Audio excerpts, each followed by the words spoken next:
আনন্দপুরের দিকে নজর রাখতে হচ্ছে। অগ্নিকাণ্ডের প্রায় 27 ঘন্টা পেরিয়ে গেছে, এখনো জ্বলছে আগুন। সারা রাতের চেষ্টাতেও নিয়ন্ত্রণে আসেনি আগুন। এখনো জায়গায় জায়গায় রয়েছে পকেট ফায়ার। আনন্দপুর অগ্নিকাণ্ডে মৃত 3, নিখোঁজ বহু। নরেন্দ্রপুর থানায় 8 জনের নামে মিসিং ডায়েরি করা হয়েছে। 8 জনের নামে মিসিং ডায়েরি হয়েছে ঠিকই, কিন্তু নিখোঁজের সংখ্যা অনেক বেশি, এমনটাই সূত্রের খবর। অগ্নিকাণ্ডের ঘটনায় শতপ্রণোদিত মামলা রুজু করেছে পুলিশ। নিখোঁজ ও মৃতের সংখ্যা বাড়ার আশঙ্কায় উৎকণ্ঠা চরমে। প্রিয়জনের খোঁজে রাতভর ঘটনাস্থলের অপেক্ষায় পরিজনেরা। নিখোঁজদের জন্য স্বজনদের হাহাকার। গতকাল থেকেই সেই ছবি চোখের সামনে ভেসে উঠছে, একটাই ছবি যে নিখোঁজ হারাবার হাহাকার, স্বজন হারানোর হাহাকার, নিখোঁজদের জন্য স্বজনদের হাহাকারের ছবি। এবং এখনো পর্যন্ত 27 ঘন্টা পেরিয়ে গেলেও জ্বলছে আগুন। পকেট ফায়ার, এখনো নিয়ন্ত্রণ করা যায়নি সম্পূর্ণভাবে আগুন। সরাসরি কথা বলবো, রয়েছেন ঘটনাস্থল থেকে আমাদের প্রতিনিধি অয়ন ঘোষাল। অয়ন, সকালবেলা এই মুহূর্তে দাঁড়িয়ে কি ছবি দেখতে পাচ্ছ ওখানে?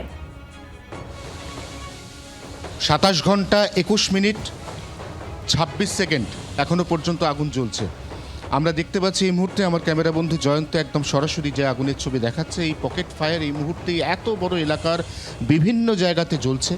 কোনো কোনো জায়গাতে আগুন নেভানো যাচ্ছে, তারপর দমকল কর্মীরা যেই মুহূর্তে অন্য জায়গায় জল স্প্রে করছেন, দেখা যাচ্ছে সেখানে নতুন করে আবার আগুন জ্বলে উঠছে। আসলে দাহ্য থেকে অতি দাহ্য পদার্থ প্রচুর প্রচুর পরিমাণে মজুত করার জন্যই এই বিধ্বংসী আগুন, যে আগুন 27 ঘন্টা 15 মিনিট বাদেও এইভাবে জ্বলছে। বিভিন্ন জায়গাতে এরকম পকেট ফায়ারের পাশাপাশি এখনো পর্যন্ত নিখোঁজদের জন্য হাহাকার। সরকারি বয়ান এবং বেসরকারি পরিসংখ্যান প্রত্যেকবারই তার মধ্যে অনেকটা তফাৎ থাকে। এখনো পর্যন্ত সেই তফাৎ রয়েছে আনন্দপুরের এই অগ্নিকাণ্ডে, যেখানে সরকারিভাবে এখনো পর্যন্ত মৃত 3, বেসরকারিভাবে এই সংখ্যাটা অন্তত পক্ষে 5 বা 6। তবে যতক্ষণ পর্যন্ত অফিসিয়ালি বিষয়টি কনফার্ম হচ্ছে, আমরা সংবাদ মাধ্যম এখনো পর্যন্ত মৃতের সংখ্যা 3 বলেই প্রতিবেদন করতে থাকবো সারাদিন। তার কারণ শেষ পর্যন্ত আর কোন কোন জায়গা থেকে একাধিক নিখোঁজ ব্যক্তিদের মধ্যে কজনের দেহ উদ্ধার হয় এবং কজনকে এখনো পর্যন্ত জীবিত অবস্থায় উদ্ধার করা যায়, সে প্রশ্নের উত্তর সময় দেবে। অত্যন্ত প্রয়োজনীয় কিছু তথ্য জানিয়ে রাখা দরকার। অফিসিয়ালি যে 3 জন মৃত, সেই 3 জনের আজকে বাঙ্গুর হাসপাতালে ডিএনএ ম্যাপিং হবে। মৃতদেহগুলি এমনভাবে ঝলসে গিয়েছে, সেখানে আলাদা করে শনাক্তকরণের কোনো অবকাশ নেই। এই অবস্থায় আজ আনন্দপুর থানাতে ইতিমধ্যেই মৃত বলে শনাক্ত বা চিহ্নিত তাদের আত্মীয়দের ডেকে পাঠানো হয়েছে। সেখান থেকে তাদের স্পেসিমেন সংগ্রহ হবে।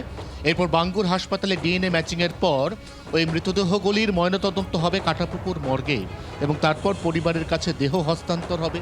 যারা নিখোঁজ, এখনো পর্যন্ত যাদের খোঁজ মিলছে না, যাদের আত্মীয়রা ইতিউতি ছড়িয়েছিলেন গতকাল রাত পর্যন্ত, এরপর গতকাল গভীর রাতে তাদের আনন্দপুর এলাকারই একটা গেস্ট হাউসে একত্রিত করে রাখা হয়েছে, তাদের প্রত্যেকের বক্তব্য তারা এখনো পর্যন্ত প্রশাসনের কাছ থেকে তাদের প্রিয়জন যিনি বা যারা নিখোঁজ তাদের নির্দিষ্ট কোনো তথ্য পাচ্ছেন না। এই অবস্থায় কলকাতার বুকে সাম্প্রতিককালের মধ্যে সবথেকে ভয়ঙ্করতম অগ্নিকাণ্ডের যে ছবি এই মুহূর্তে তুমি এবং তোমার মাধ্যমে একেবারে সরাসরি দেখছেন জি24 ঘন্টার দর্শকরা, তারা বুঝতে পারছেন ঠিক কতটা এলাকা জুড়ে আগুন তার বিধ্বংসী চেহারা নিয়ে, তার লেলিহান শিখা নিয়ে কার্যত তছনছ করে দিয়েছে গোটা এলাকা। সামনের বাড়ি, মূল গুদামের অংশ এবং গুদামের আশপাশে থাকা আরও একাধিক গোডাউন বা স্টোর বেসড, সেগুলো প্রত্যেকটাই এইভাবে কার্যত জ্বলে পুড়ে ছারখার হয়ে যাওয়ার পরেও আগুন এখনো পর্যন্ত জ্বলছে। মধুবন্তী, ধন্যবাদ অয়ন। জি24 ঘন্টার গ্রাউন্ড রিপোর্ট প্রতিনিধি অয়ন ঘোষাল যেমনটা জানালেন, সেখান থেকে একটা বিষয় তো স্পষ্ট যে এই অগ্নিকাণ্ডের ঘটনায় এখনো পর্যন্ত আগুন পুরোপুরিভাবে নিয়ন্ত্রণে আনা কিন্তু সম্ভব হয়নি। সারা রাত চেষ্টা করেছে দমকল, কিন্তু এখনো জায়গায় জায়গায় রয়েছে পকেট ফায়ার। আনন্দপুর অগ্নিকাণ্ডে এখনো পর্যন্ত যেটা নির্দিষ্টভাবে জানা যাচ্ছে, মৃতের সংখ্যা 3, কিন্তু বারবার যে প্রশ্ন উঠছে, এত মানুষ ছিলেন, তারা কোথায় গেলেন, তারা নিখোঁজ। তাদের যারা পরিজন রয়েছেন তারা কিন্তু ঘটনাস্থলের সামনেই দাঁড়িয়ে। গতকাল সারা দিন আমরা দেখেছি, আজকেও তারা আনন্দপুরের একটি গেস্ট হাউসে রয়েছেন, কিন্তু তারা স্বজন হারানোর বেদনায় রয়েছেন, তারা খোঁজ করছেন তাদের। ইতিমধ্যেই নরেন্দ্রপুর থানায় 8 জনের নামে মিসিং ডায়েরি করা হয়েছে। আমি আরও একবার কথা বলে নেব, আপনারা জানেন নিশ্চয়ই ইতিমধ্যেই যে ঘটনাস্থল থেকে রয়েছেন আমাদের প্রতিনিধি অয়ন ঘোষাল, তার সঙ্গে। অয়ন, পুলিশ সূত্রে কি জানা যাচ্ছে একটু জানবো। দেখো, পুলিশ এখনো পর্যন্ত অফিসিয়ালি যেটুকু জানিয়েছে, যেমনটা আমরাও জানালাম, সেটা হচ্ছে মৃতের সংখ্যা অফিসিয়ালি 3, এখনো পর্যন্ত নিখোঁজ অফিসিয়ালি 8, যদিও দুটি ক্ষেত্রেই বেসরকারি মতে, অর্থাৎ যারা প্রত্যক্ষদর্শী, যারা দমকলের সঙ্গে আগুন নেভানোর কাজে হাত মিলিয়েছেন, কাঁধে মিলিয়েছেন বিগত 27 ঘন্টা ধরে, তারা প্রত্যেকেই বলছেন যে এখনো পর্যন্ত আরও বেশ কিছু মৃত এবং বেশ কিছু নিখোঁজ রয়েছেন, যাদের পুলিশ সেভাবে রেজিস্টার করতে পারেনি, কারণ প্রত্যক্ষদর্শীদের বয়ানের উপর ভিত্তি করেই পুলিশ এখনো পর্যন্ত তদন্তের কাজ এগোচ্ছে। আগুন লাগার প্রকৃত কারণ জানতে এই সমস্ত পকেট ফায়ার নিভে যাওয়ার পরে, কুলিং ডাউন প্রসেস সম্পূর্ণ হওয়ার পরে এখানে ফরেনসিক আসবে।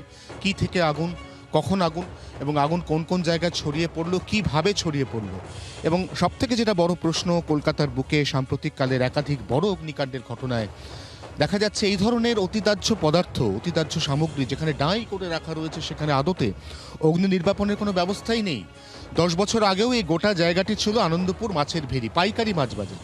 এখানে আশপাশের যে সমস্ত জলাশয়, সেখান থেকে মাছ উঠত, এখানে পাইকারি বাজারের মধ্যে দিয়ে সেই মাছ বিক্রি করা হতো। এরপরে নেচার বা চরিত্র চেঞ্জ হয়েছে বছর 10 আগে, তারপর এটি গোডাউন সেখানে কনভার্ট করা হয়েছে। কনভার্সেন্সের পরেও কিন্তু আদৌ সেই গোডাউনের কোনো লাইসেন্স, ছাড়পত্র, অগ্নি নির্বাপন ব্যবস্থা, ফায়ার লাইসেন্স বিধি, ফায়ার অডিট, এগুলোর বালাই ছিল কিনা, এগুলো প্রত্যেকটা জিনিসই এই মুহূর্তে তদন্ত সাপেক্ষ বিষয়, যে তদন্তের কাজ পরে এগোবে।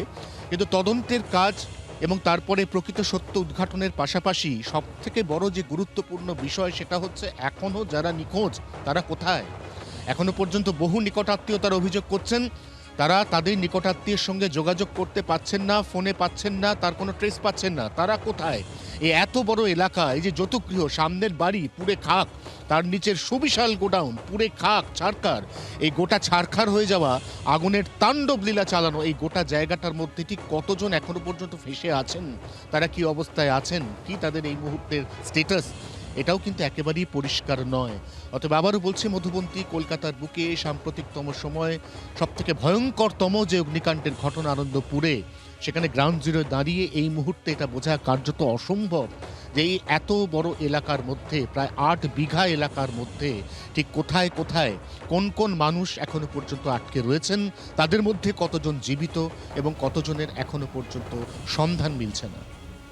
অয়ন, সঙ্গে থাকো, আমি ছবিটা একবার দেখাবো যে কিভাবে এখনো সকালবেলাও চেষ্টা চলছে। এক তো রেস্কিউ অপারেশন প্যারালাল চলছে, অন্যদিকে আগুন সম্পূর্ণ নিয়ন্ত্রণ আনার যে কাজটা করছেন দমকল কর্মীরা, সেই ছবি আমাদের প্রতিনিধি তিনি তুলে ধরছেন। অগ্নিকাণ্ডের 27 ঘন্টা পেরিয়ে গেছে, এখনও কিন্তু আগুন জ্বলছে। যেমনটা বলছিলাম যে এখনও জায়গায় জায়গায় পকেট ফায়ার রয়েছে। আনন্দপুর অগ্নিকাণ্ডে এতটা এলাকা জুড়ে এই আগুন ছড়িয়েছে যে এখনো পর্যন্ত বলা যাচ্ছে না কেউ কোথাও আটকে রয়েছেন কিনা, জীবিত রয়েছেন না মৃত। ইতিমধ্যেই আপনাদের যেমনটা জানাচ্ছিলেন আমাদের প্রতিনিধি, নরেন্দ্রপুর থানায় 8 জনের নামে মিসিং ডায়েরি হয়েছে। 8 জনের নামে মিসিং ডায়েরি হলেও নিখোঁজের সংখ্যাটা অনেকটাই বেশি, এমনটা অনুমান করা সম্ভব। অগ্নিকাণ্ডের ঘটনায় শতপ্রণোদিত মামলা রুজু করেছে পুলিশ। নিখোঁজ ও মৃতের সংখ্যা বাড়ার আশঙ্কা, উৎকণ্ঠা একেবারে চরমে। আমরা কথা বলবো, রয়েছেন প্রতিনিধি অয়ন ঘোষাল। অয়ন, এই যে রেস্কিউ অপারেশন দেখতে পাচ্ছি বলো, বা দমকল কর্মীরা এখনো পকেট ফায়ার নেভানোর চেষ্টা করছে, আগুন সম্পূর্ণ নিয়ন্ত্রণে আসেনি, সেই জায়গাটা যে একটু স্পষ্ট করো, এখন কিভাবে কাজ চলছে?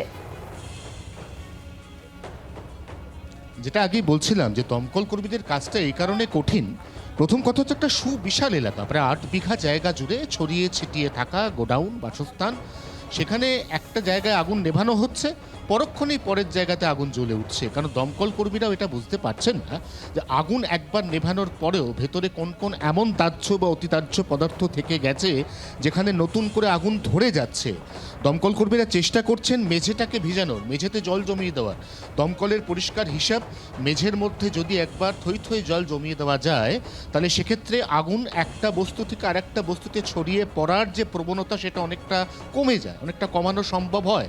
কিন্তু এই এত বড় এলাকাতে এই প্রক্রিয়াটা সম্পূর্ণ করতে দমকলকে যে ধরনের এখানে গাড়ি বা যে ধরনের পর্যাপ্ত জলের যোগান এখানে ব্যবস্থা করার প্রয়োজন, এই এত সংকীর্ণ গলিপথ দেখতেই পাচ্ছ, এবড়ো খেবড়ো রাস্তা, সেখানে আশপাশের পাঁচিল ভেঙে ইটের গাঁথনি সেটা ভেঙে পড়ে আছে। এখানে ওপর থেকে যে শেডগুলো ছিল, সেই শেডের মধ্যে যে ফ্রেম, এই ফ্রেমগুলো এখানে কিভাবে স্তূপাকার হয়ে আছে, এই অবস্থার মধ্যে ভেতরে ঢুকে দমকল কর্মীদের পক্ষে এই গোটা জায়গাটাকে ভিজিয়ে সেখানে আগুন ছড়িয়ে পড়া বা পকেট ফায়ারকে সম্পূর্ণ নিয়ন্ত্রণ করার যে প্রক্রিয়া, এই প্রক্রিয়াটা সম্পন্ন করতেও আরও কিছুটা সময় লাগবে। এবং ঠিক সেই কারণেই ঘড়ির কাঁটায় এই মুহূর্তে যখন 7:10 বাজে, অর্থাৎ অগ্নিকাণ্ডের যখন 27 ঘন্টা 25 মিনিট অতিক্রান্ত, তখনও কিন্তু পকেট ফায়ার জ্বলছে এবং আগুনের ওপর নিয়ন্ত্রণ এটা পরবর্তী সময় নিশ্চয়ই কোনো না কোনো সময় দমকল পাবে।